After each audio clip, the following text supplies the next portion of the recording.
Nobody tells you what class you are in. They just expect you to feel it. And you do. You feel it when you check a price before buying anything. You feel it when a car repair changes your entire month. You feel it when someone around you does not even think twice about something that would take you 3 days to decide. That feeling has a name. It is not poverty. It is not wealth. It is the distance between where you are and where the pressure lifts. And that distance looks completely different at every level. This is what nobody maps out for you. Not school, not your parents, not any system you were handed. What actually changes in your decisions, your relationships, your fear, your freedom as you move through every social class. At the bottom, the only financial strategy is getting through today, not saving, not investing, not building, surviving. Every decision runs through one filter. Can this wait? If it cannot wait, you pay it. If it can wait, it waits. And what never waits is the end of the month. The end of the month is a wall. Every month there is a wall, and everything you do is designed to reach it without the wall hitting you first. The painful part is not the scarcity itself. It is the cognitive weight of constant calculation. Every purchase requires a decision. Every decision carries a risk. Every risk carries a consequence that has no cushion. There is no margin for error here. And without margin, freedom is not a concept. It is a word that belongs to someone else. The next level looks better from the outside. There is income, there is a job, there is a number on a paycheck that sounds like stability. But the pressure does not disappear. It changes shape.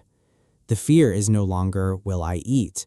The fear is, what happens if this job ends? Because everything here depends on the job continuing. The rent depends on it, the car payment depends on it, the groceries, the phone, the child, the plan, all of it depends on the job. That dependence is invisible until it is not. In the moment something disrupts the job, illness, layoffs, injury, circumstance, the wall appears again, just higher up with more to lose. This is where most people live, and the trap here is subtle. The income is enough to afford things, which means the income is enough to build obligations. And obligations, once built, require the income to keep existing. So the job does not feel like employment. It feels like permission to keep your current life. Here is where something strange happens. You have more, and somehow you feel less secure. Because the middle class is built on the agreement that if you earn enough, you should live like it. The apartment gets bigger, the car gets newer, the lifestyle fills every dollar that arrives, and it fills it before the dollar can become anything else. This is the class where people look financially comfortable and often are not, because comfortable is expensive. The house payment, the 2 cars, the children's activities, the vacations, the wardrobe, each one reasonable, all of them together consuming everything. The middle class is where income arrives and disappears at exactly the same speed, month after month, year after year. And the confusion is real. You are earning more than you ever have. You should feel better than you ever have. But the anxiety did not leave. It just got an address. This is where the first real change happens. Not in spending, in the relationship with risk.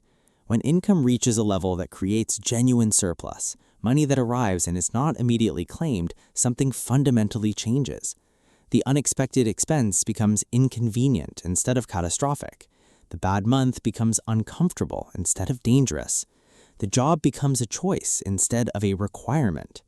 That shift is not about the amount. It is about what the amount cannot touch. When you have savings that a problem cannot fully consume, you are no longer operating from fear. You are operating from a position. And operating from a position changes every decision you make. The negotiation, the job offer, the investment, the relationship. Everything is different when you are not negotiating from desperation. At true wealth, the game changes. Not in a dramatic way, in a quiet, structural way. The wealthy are not thinking about income, they are thinking about what their assets produce. The question is no longer what do I earn, it is what does what I own earn. Time is no longer the thing traded for money. Time is what money is spent to protect. Problems are not solved by working harder, they are solved by deploying resources. This is a fundamentally different experience of being alive, not because of luxury, because of the removal of the pressure that occupies every other class. The anxiety about what happens if something goes wrong, the question that lives underneath every other question in every other class, simply does not exist here. Not because life has no problems, because the problems do not threaten the foundation. Every class is a different relationship with fear. The lower classes are afraid of today. The working class is afraid of next month. The middle class is afraid of the life they have built becoming unavoidable. The upper middle class is starting to not be afraid. The wealthy have removed fear from the equation entirely. And the move between classes, the real move, is never just an income increase. It is the moment the fear changes shape, the moment the unexpected becomes manageable, the moment the job becomes optional, the moment what you own starts doing the work your time used to do. That is not a salary milestone, that is a structural shift. And it is available to anyone who stops optimizing for how your class looks and starts building what the next class actually runs on. Subscribe to Aris Finance. We are here every day. See you in the next one.